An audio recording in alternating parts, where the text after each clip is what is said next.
I want to talk to you about these three men, a painter, a sculptor, and a writer.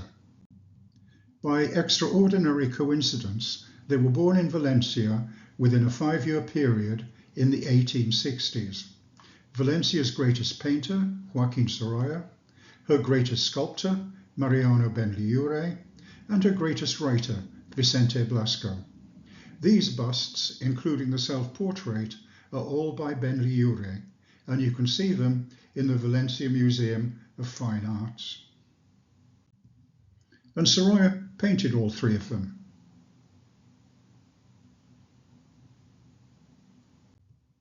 They knew each other and were friends, though I think not to the extent that they spent their mornings drinking coffee in each other's kitchens. I'll talk about Blasco first. Vicente was born in Valencia in 1867, and he died in Montan on the French Riviera the day before his 61st birthday. Both his parents were from Aragon. His father was a merchant. Vicente graduated from Valencia University in 1888 with a law degree, though he never practiced law. He married Maria Blasco, no relation, in 1891, and they had 4 sons.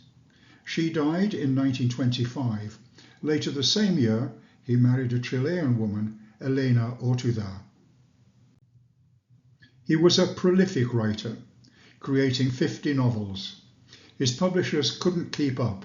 4 of his novels were published posthumously. He wrote 15 volumes of non-fiction on history, literature, travel, and politics. He was a journalist, founding his own newspaper. About 15 of his novels were turned into movies. In some of these, he was a member of the scriptwriting team. As a passionate leftist Republican, he was a political activist from his student days and was a professional politician, spending a decade in the National Parliament. And he made lucrative lecture tours as far away as Argentina and Japan. The area to the south of the city is strongly associated with Vicente. Several of his early novels were set around the Albufera, a lake with an area of 30 square kilometres. The dark green is the rice-growing area. It has been fished since the Stone Age, and it's an important wetland, home or temporary stopping place for 300 bird species. Rice and tourism are important to the area, and the two come together in the village of El Palmar, where just about every other building seems to be a paella restaurant. You take a boat trip, and then you have a paella lunch.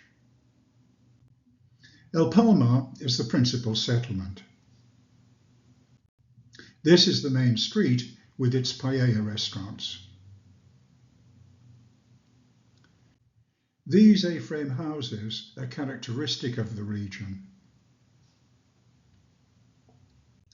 Not surprisingly, Sorolla painted in the area.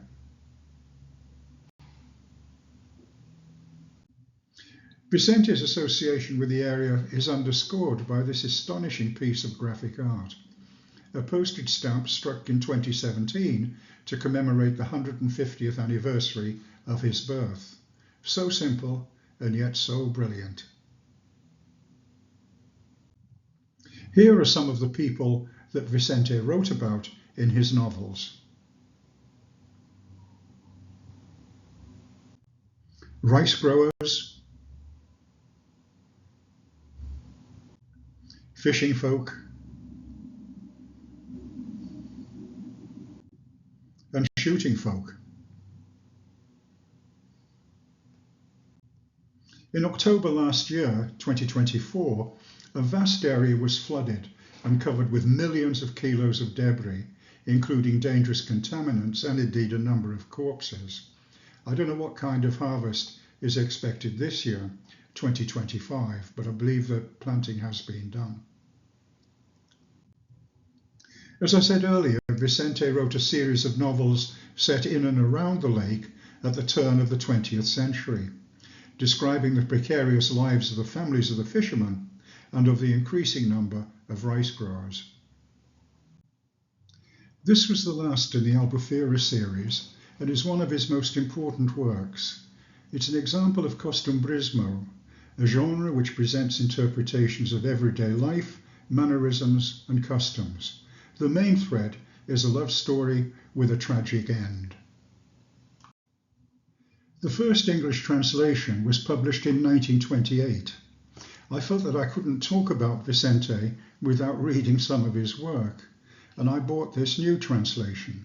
I'd certainly recommend it. The storyline is involving, the descriptions of the period are thorough and convincing, and there was a political point. Inherited wealth can lead to bad outcomes. The publisher was probably right in thinking that Lake of Dreams would pull in more folks than Vicente's original title, Cañas y Barro, or Reeds and Mud. The Spanish movie adaptation of the book was released in 1954.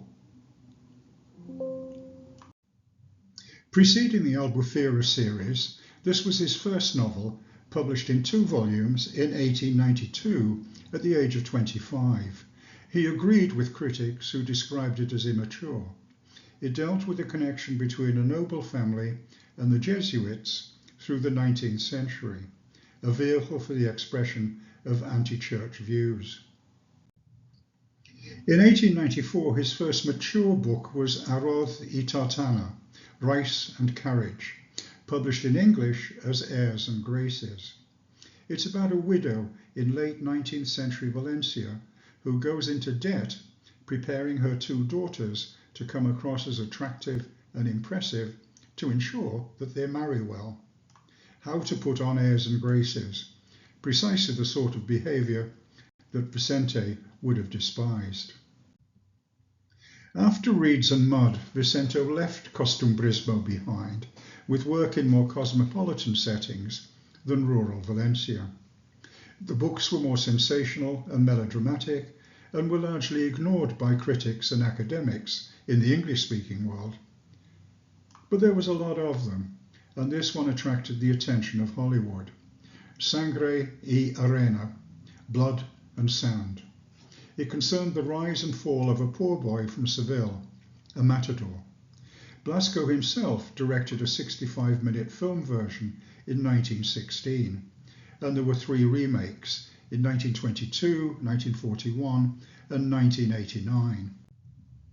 The 1922 version, early in the career of Rudolph Valentino, was a box office success. Vicente was a member of the script writing team. The 1989 remake was a Spanish movie shot entirely in English. A dubbed version was created for the Hispanic market. It featured Sharon Stone quite early in her career, 3 years before Basic Instinct. This is Vicente's masterpiece, The 4 Horsemen of the Apocalypse, Plague, War, Famine and Death from the Book of Revelations. It's a family saga. A Spaniard emigrates to Argentina and makes a fortune in the cattle ranching business. He has 2 daughters. One marries a man of French origin, the other a man of German origin. Each has a son. The French family moves to Paris and the German family moves to Berlin. Eventually the sons, first cousins, find themselves on opposite sides in World War I. Both are killed. The book was a huge success, particularly in the US, where it was the best-selling novel of the year, and Publishers Weekly described it as a superb human story told by a genius.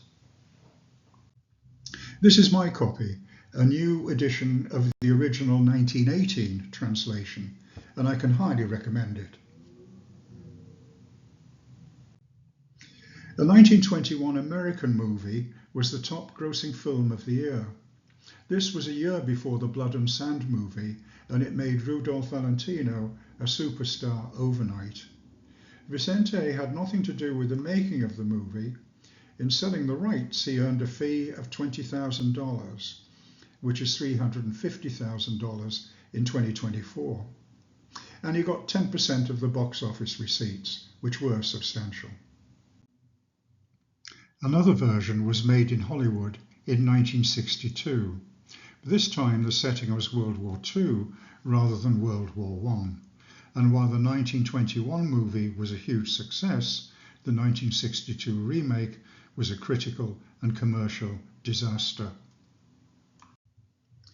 The success of the Four Horsemen book in the US led directly to a lucrative lecture tour of the country by Vicente, during which he was awarded an honorary doctorate by the University of Washington in Seattle. In addition, he gave lectures. He contracted to write articles for a newspaper chain at $1,000 apiece.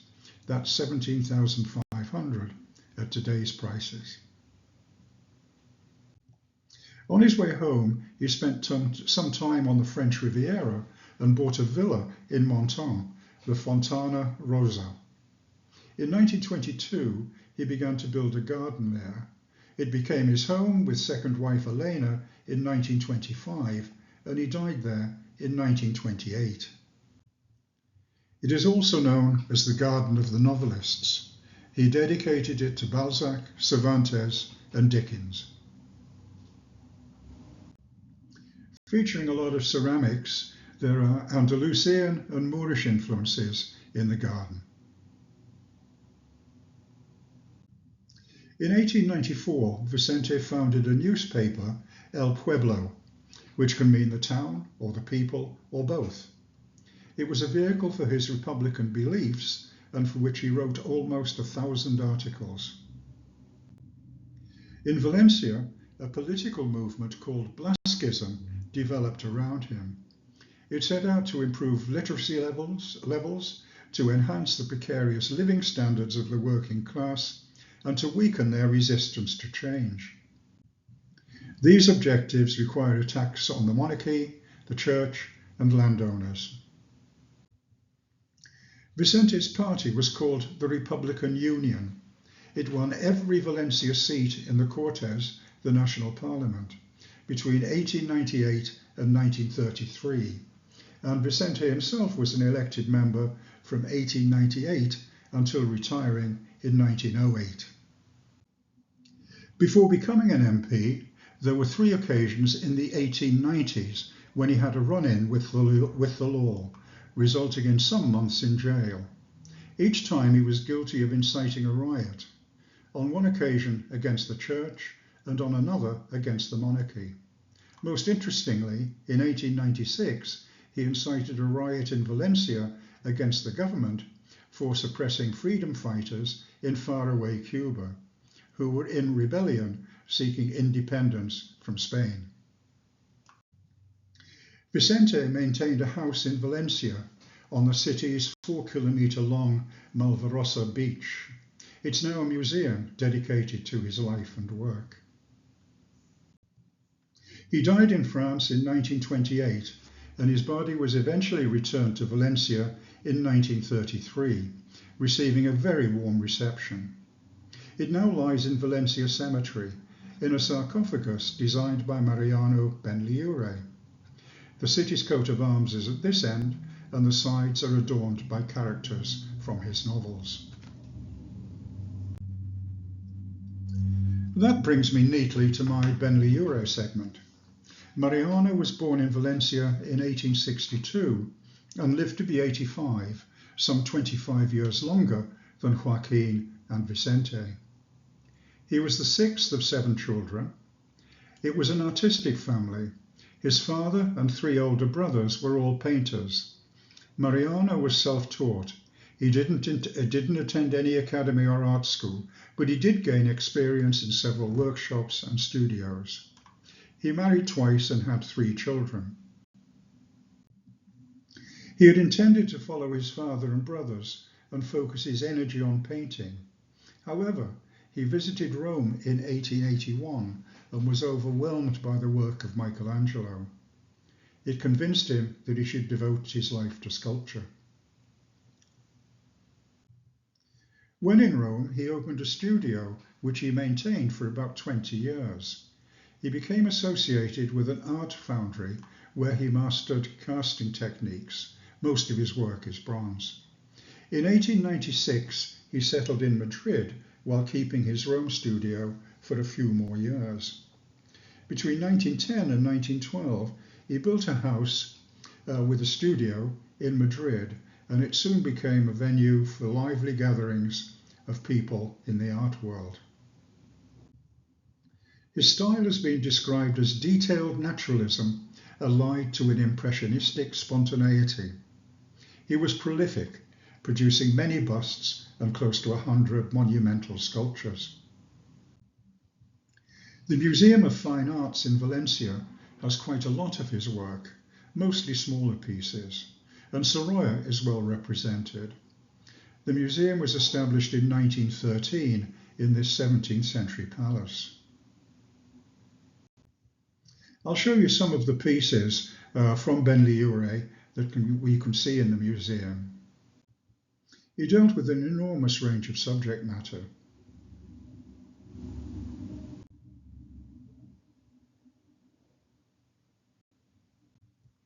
Here are his parents,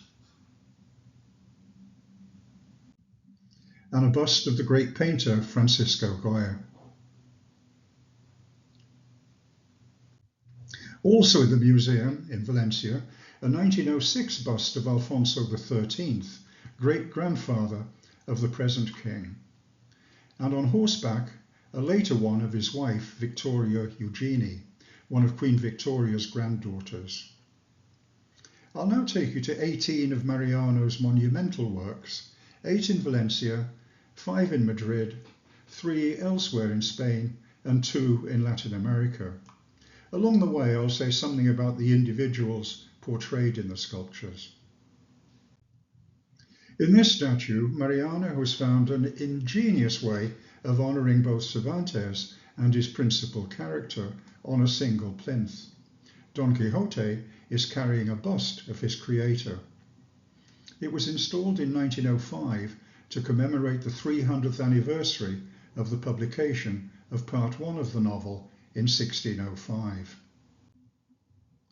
Here's a group of 8 very young boys in what looks like a Lord of the Flies situation in Valencia, and that's the artist at top right.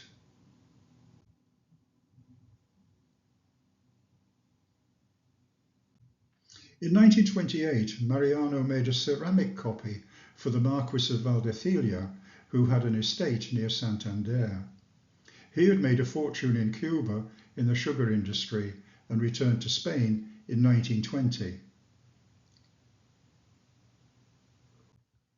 Mariano created this bronze statue of Juan de Ribera in 1896.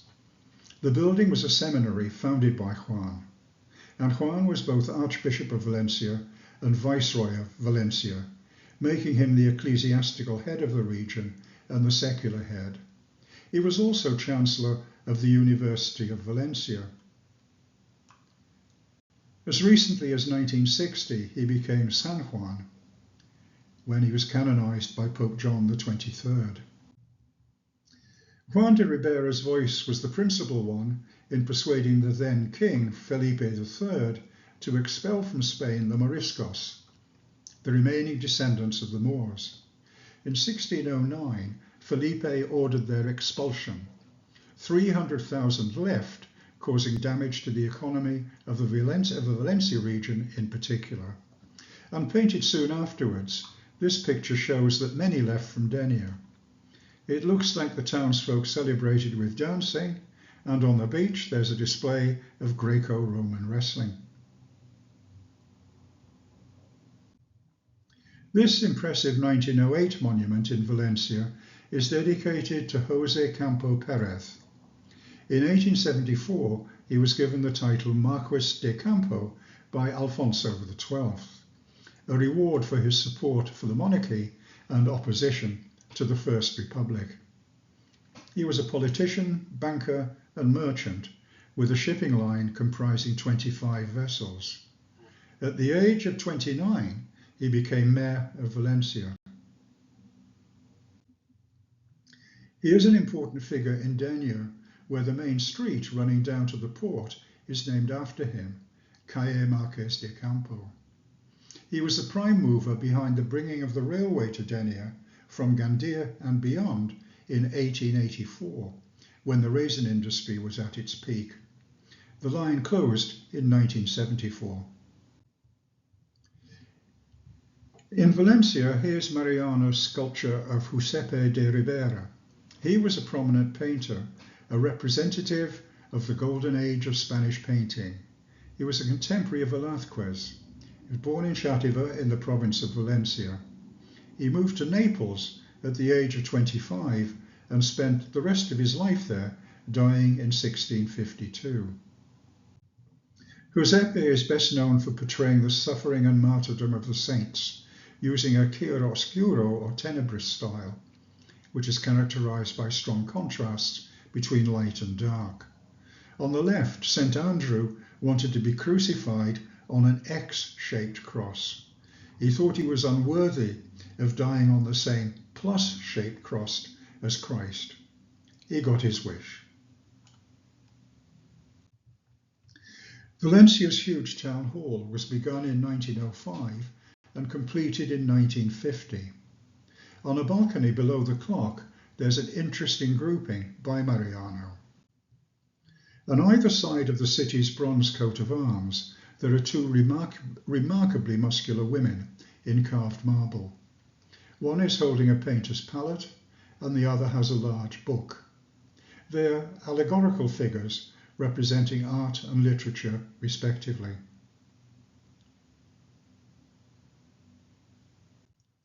There's another version made wholly of bronze in Valencia's Museum of Fine Arts. It's a posthumous smelting made in 1971 from a 1924 plaster cast donated by Mariano. Coinciding with Valencia's rise in importance, this building near the cathedral was begun in 1421 as the home of the governing council of the Kingdom of Valencia. It has a similar function today as the headquarters of the regional government, the autonomous community of Valencia.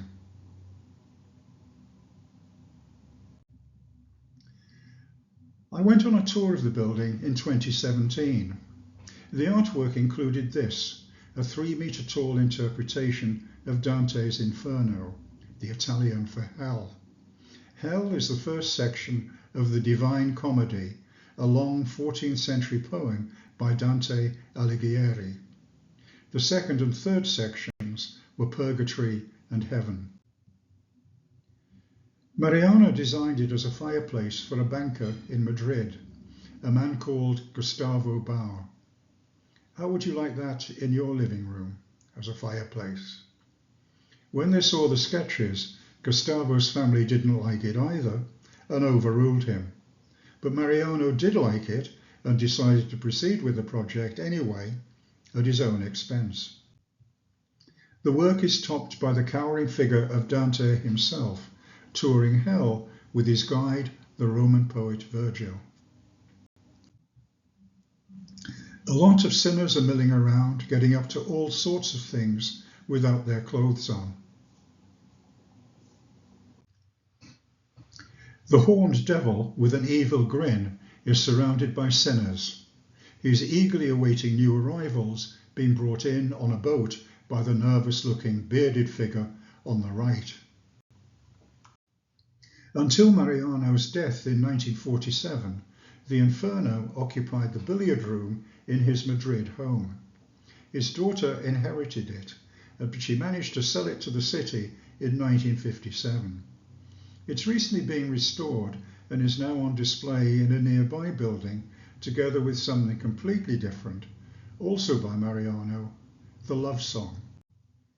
A nude girl raises her hands to her face, smiling at children dancing around her. This is carved marble, a demonstration of Mariano's versatility. We shall leave Valencia now and look at some of Mariano's work in Madrid. Here is a multimedia tribute to the great painter Francisco Goya in front of the Prado Art Museum. There's a statue of the artist in bronze, and on the large plinth there's a representation in carved marble of one of Goya's most famous paintings.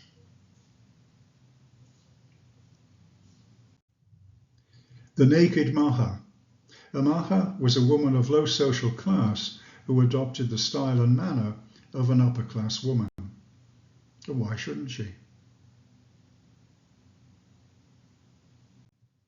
In 1902, a contest was set up soliciting designs for a monument to Alfonso XII, who had died of natural causes in 1885 at the age of 27.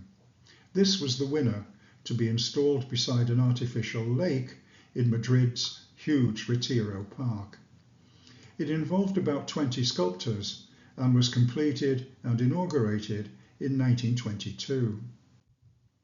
Mariano was responsible for the most important sculpture, the bronze equestrian statue of the late king, which he completed in 1904.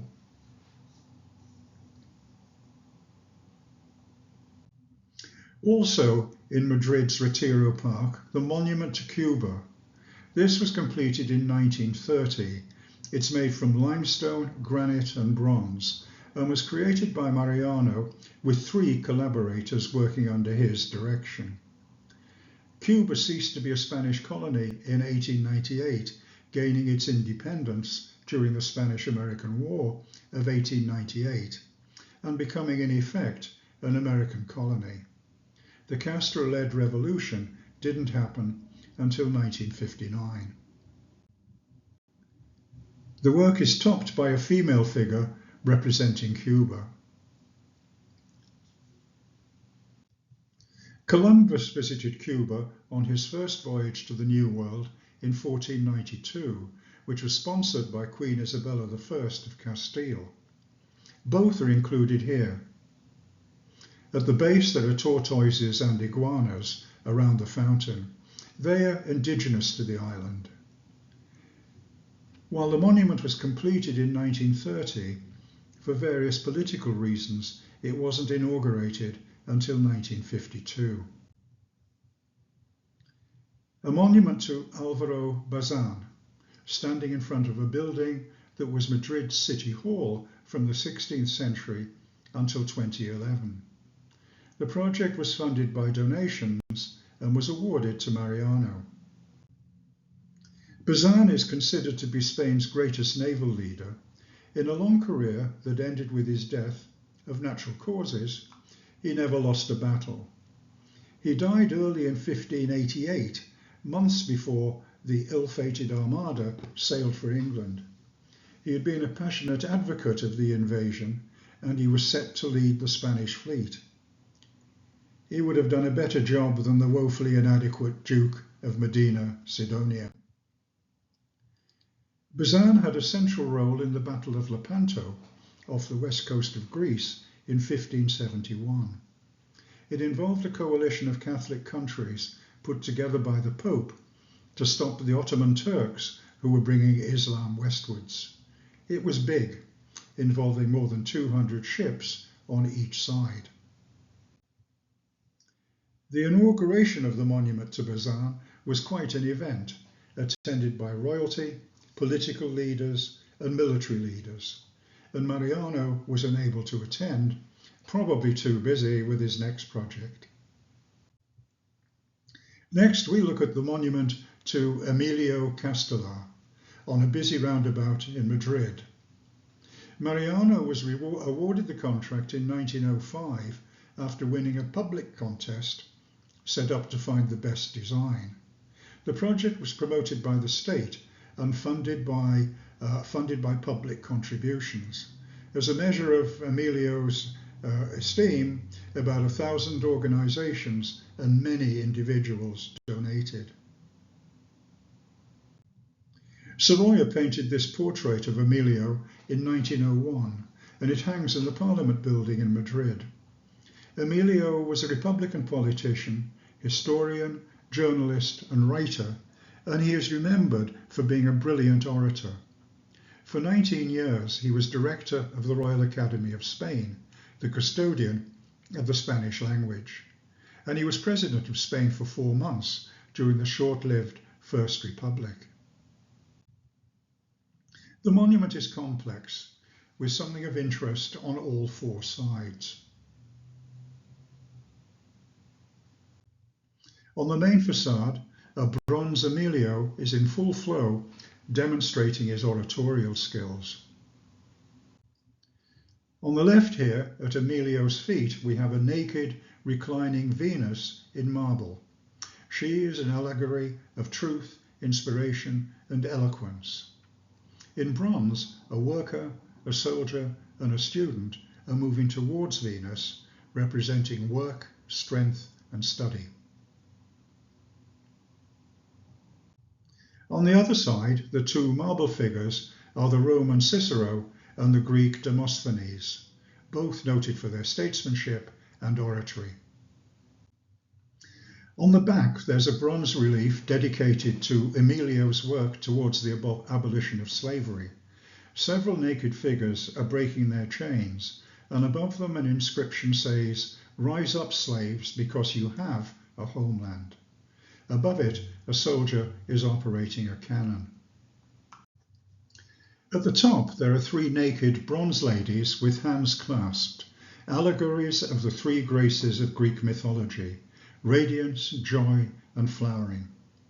Below them are the words liberty, equality, and fraternity, a motto of the French Revolution and at the heart of Emilio's politics. A few pieces of Mariano's work can be found in Spain outside Valencia and Madrid. This bronze statue, a tribute to Antonio Trueba, made a few years after his death, is in Bilbao. He was an important literary figure in the Basque region, writing poetry and prose, fiction and non-fiction. He was self-taught, coming from a very poor background. He had virtually no formal education. This piece is unusual for its time in that Mariano portrayed a relaxed, informal posture. A second casting with a different patina was made from the same mould. I don't know why or for whom. In Granada, we've got Columbus and Isabella again. Columbus is petitioning Queen Isabella for sponsorship of his plan to sail westward in search of China. In 1892, this bronze work by Mariano marked the 4th centenary of Columbus's first voyage. It's in the middle of a fountain, in the middle of a roundabout. The meeting took place in Santa Fe, a few kilometres from Granada. Isabella and her husband, Fernando II of Aragon, were preparing their final assault on Granada to complete the Christian reconquest of Spain and the removal of Islam. Columbus got what he wanted. Isabella was eager to profit from the spice trade with the Orient, and she was keen to attack Islam from the rear. In Seville, the funeral of bullfighter Joselito, fatally gored at the age of 25. He was the son of a bullfighter and a flamenco dancer. At 17, he became the youngest bullfighter ever to be given the title Matador. Mariano's remarkable funeral procession, with an open casket, includes about 20 figures. It's all bronze except for Joselito himself, who is in chiseled marble. And finally, a couple of Mariano's pieces in Latin America. Here's a 1924 monument to Conquistador Vasco Núñez de Balboa. It's in Panama City. It was a gift to Panama from Spain through the king, Alfonso XIII. Balboa is standing on a globe which is surrounded by 4 men of different ethnicities, representing universality. Balboa is important for 2 reasons. In 1510, he was the principal founder of the first permanent settlement created by Europeans on the mainland of the Americas, Santa Maria la Antigua. Second, in 1513, he led an expedition across the Isthmus of Panama, the first Europeans to see the Pacific Ocean from the east, a few years before Magellan. He called it the South Sea and claimed it and the lands around it for the Spanish crown. And finally, a routine equestrian statue of José de San Martín, installed in Lima, Peru in 1921, the centenary of Peru's independence from Spain. José was born to Spanish parents in what is now Argentina. When he was 7, the family moved back to Spain and he soon began military training. In 1812, after 20 years in the Spanish army, reaching the rank of lieutenant colonel, he moved back to Argentina. And he switched sides to fight against Spain, and he was instrumental in gaining independence for Argentina, Chile, and Peru. Here he is proclaiming Peru's independence from Spain in 1821.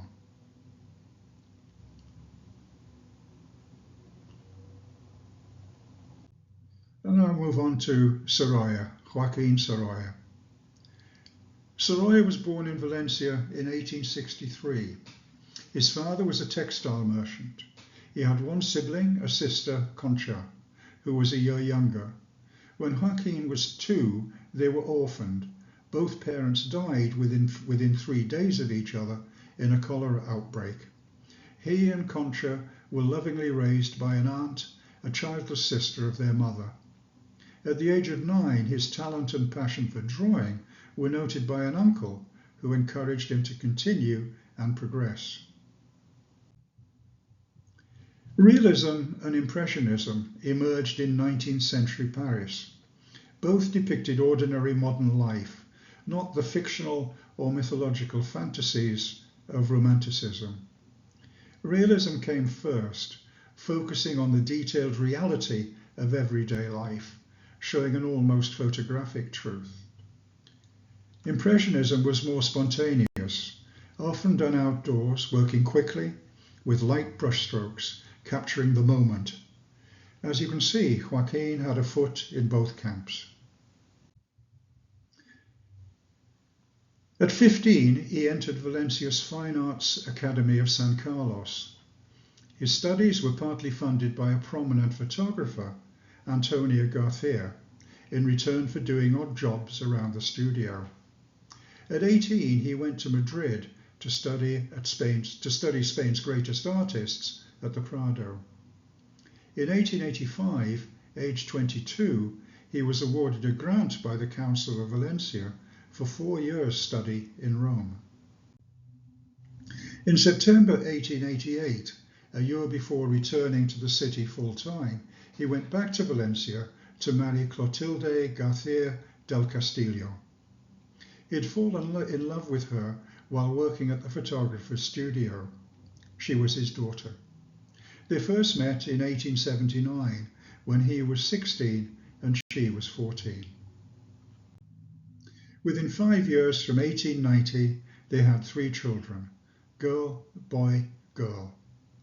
He was totally devoted to Clotilde and the children, and he had only 2 interests, family and painting. He often worked outdoors, en plein air.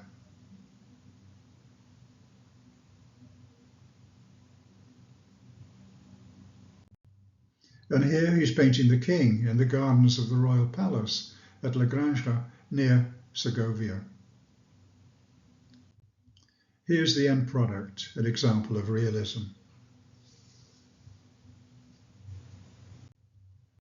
And an impressionist rendering of Burgos Cathedral, painted in what must have been uncomfortable circumstances. In fact, he painted very few buildings. I would love to have seen more. He dealt with a wide range of subject matter: people at leisure, people at work, landscapes, courtyards and gardens, and portraits of his family and portraits of other people.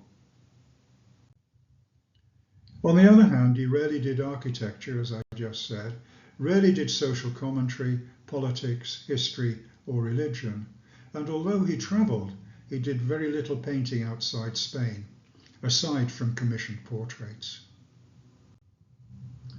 People enjoying their leisure time. He is often described as a painter of light. He loved the Mediterranean sun bouncing off water and off white sails or garments. The little sailing boat. Strolling along the seashore.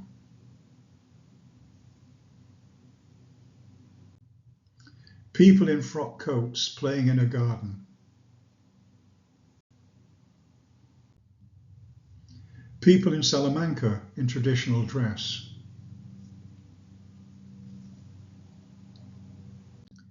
And playing the guitar.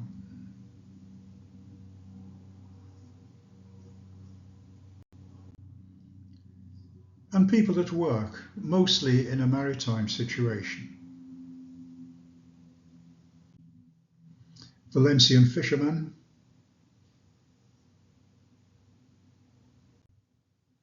Valencia beach, morning sun. Mending the nets. And what looks like a more upscale family sewing the sail.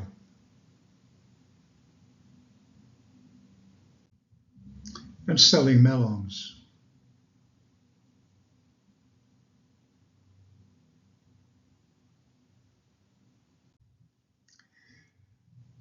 Landscapes. Here's the coast of Asturias in the north of Spain. And the Sierra Nevada mountains in Granada.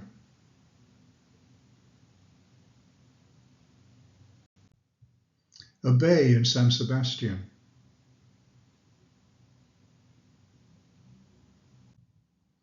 The Guadarrama Mountains north of Madrid. Avila with its 12th century walls.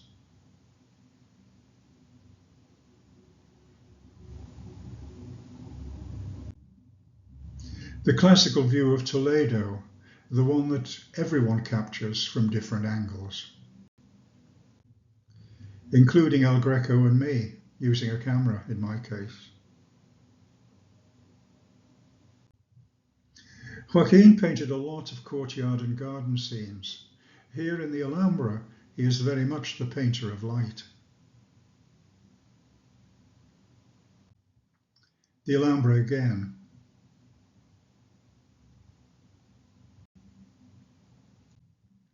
And again the play of light on water. This is in the Generalife, the ruling family's summer palace, part of the Alhambra complex. The Generalife again.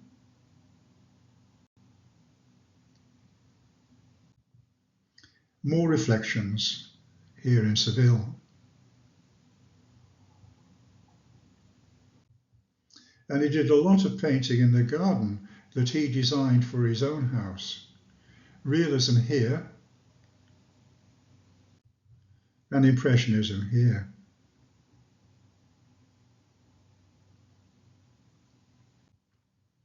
Portraits of the family, here including himself holding his palette reflected by a mirror. Clotilde in evening dress.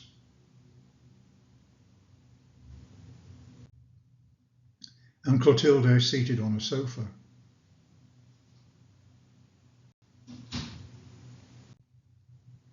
His oldest child, Maria, aged about 17.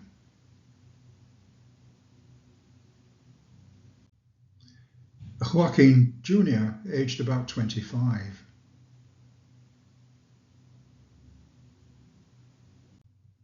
And 11-year-old Elena on holiday in Biarritz.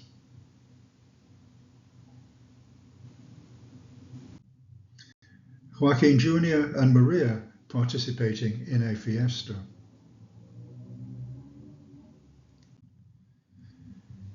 Portraits of people outside the family.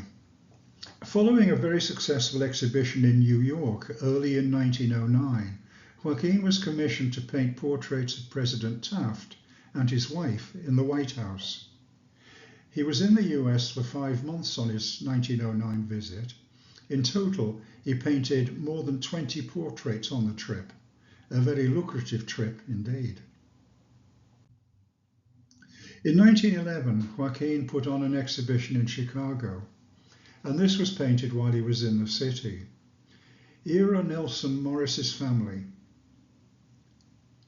Morris was an American author, businessman, philanthropist and diplomat, ambassador to Sweden. His wife Constance, pictured here, was a Rothschild. Like Vicente, but 25 years older, Benito Pérez was a prolific realist novelist. Indeed, to many critics, he was Spain's second greatest, behind Cervantes. Vicente admired him and considered him to be a friend. Louis Comfort Tiffany, American decorative artist and designer, famous for his stained glass windows, lamps and mosaics. He was design director at Tiffany & Co., the New York jewelry store, founded by his father. He was also a painter, as portrayed here. Regla Marchon. Each of her parents came from a family of ancient nobility. She had a passion for archaeology. In 1901, she bought the 16th century Lebrija Palace in Seville. She decorated and furnished it with art and antiques. It's now a museum. The family of Rafael Herradurez, mom, dad, and 6 kids. Rafael was a Chilean politician and diplomat, and he owned winemaking and mining interests. Here he looks like Joaquín has just told him what his fee is going to be. Gregorio Marañón was one of the most brilliant Spanish intellectuals of the 20th century. Physician, scientist, historian, and philosopher. A humanist, liberal, republican. Amelia Romer, Señora de la Iglesia, Lady of the Church, a work of, quote, extremely elegant refinement. I don't know anything about her. Other genre. Joaquín didn't do a lot of social commentary, but here's an example. Almost 3 meters wide, painted in 1899, Sad Inheritance was a prize-winning portrayal of a group of disabled kids from a local hospital that he came across by chance on Valencia's Malvarosa beach. Some were victims of polio. He obtained permission to paint the scene there and then. The result was a series of small preparatory oil sketches like the one at the top here, just 58 centimeters wide. He then created the final picture in his studio. It won the Grand Prix and a Medal of Honor at the Universal Exhibition in Paris in 1900. Here's a scene on a fishing boat where a young man has suffered an injury. Fishing was poorly paid and dangerous, and consumers were unsympathetic, prompting Joaquín to give the picture the title, "And They Still Say Fish is Expensive." This is about as close as he got to being political.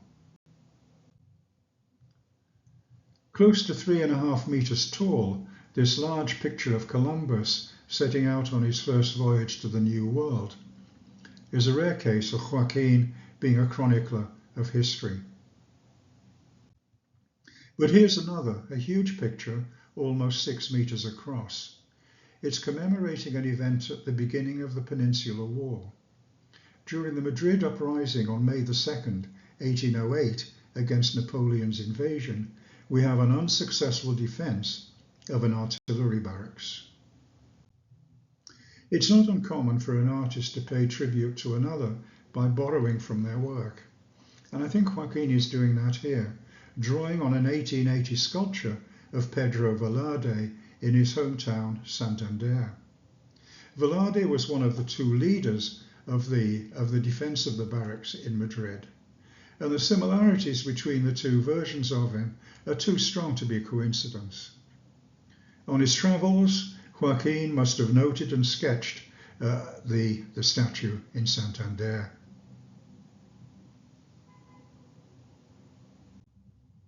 He made numerous trips outside Spain, principally to New York and Paris, but he didn't do much painting.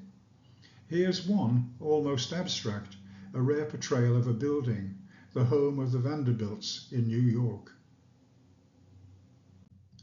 And a cafe scene in Paris. And he's included himself. The figure on the extreme left is a self-portrait. Joaquín made 4 visits to Javier, totaling about 120 days over a 9-year period, plus a fleeting visit in 1919. Here he is by the sea, a short distance south of the port. He fell in love with the place. This is an extract from a letter to Clotilde during his first visit. Javier, sublime, immense, the best place I know to paint. It inspires everything. I will stay here a few days. If you were here, it would be 2 months. The municipality commissioned a sculpture to commemorate the 125th anniversary of his visit to the town. Proposals were sought, and the winner was Javier de Benito, a young artist still in his 20s. That's his wife on the right.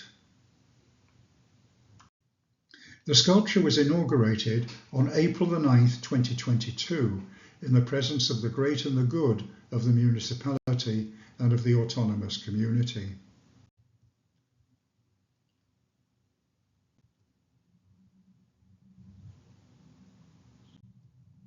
Javier put a view of Cabo San Antonio on the easel in the sculpture. It's very close to the spot from which Joaquín painted the same scene in 1896. And it's a very good copy of Joaquín's painting. Here are Clotilde and Elena in front of the same cliffs in 1905. I don't know where this is. A small boat, Javier.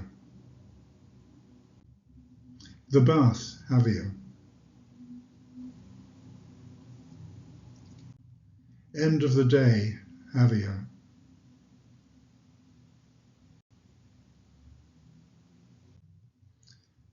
The carob tree. You can see Cabo San Martin in the background. The raisin industry was at its height at about this time, and Joaquín painted this in Jesus Pobre,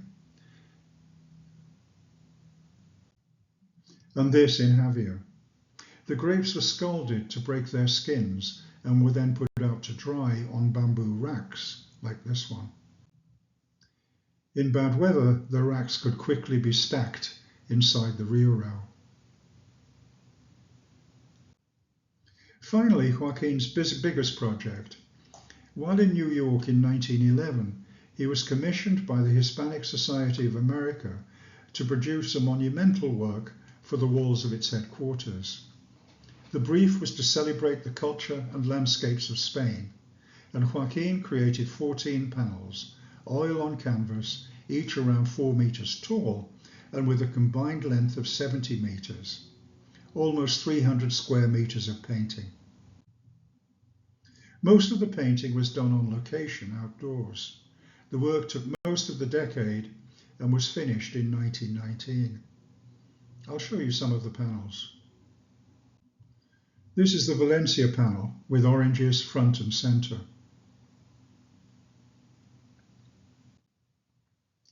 The Festival of Bread in Castile, and you can see the medieval walls of Avila towards the left. The Alcázar in Toledo is on the right.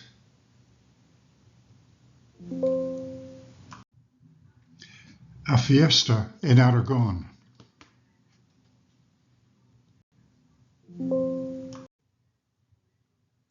Flamenco in Seville.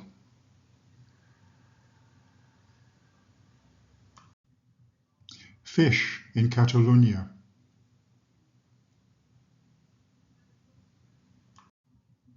In 1919, this was the last panel to be completed, the tuna catch in Ayamonte in Andalusia, adjacent to the Portuguese border. In this 1920 photograph, Joaquín looks older than 57. The Vision of Spain project had left him exhausted and in poor health. On the 20th of June 1920, he had a stroke in his garden, where he was working on a portrait of the wife of writer Ramón Pérez de Ayala. He tried to continue, and Pérez described the situation as follows. The palette kept falling from his left hand. His right hand, with the paintbrush poorly held, barely obeyed him. He made 4 long shaky brushstrokes, desperate strokes, and 4 silent screams. "I can't," he murmured, with tears in his eyes. He was unable to paint again and died 3 years later on the 10th of August 1923 at Maria's house northwest of Madrid near Segovia. The family was spending the summer there. In 1925, 4 years before her own death, Clotilde bequeathed to the nation the house in which she and Joaquín had lived from 1911, together with all its contents, which included many pictures. She requested that it become a museum dedicated to her husband. It opened in 1932. Valencia's greatest painter, sculptor and writer. Thank you very much.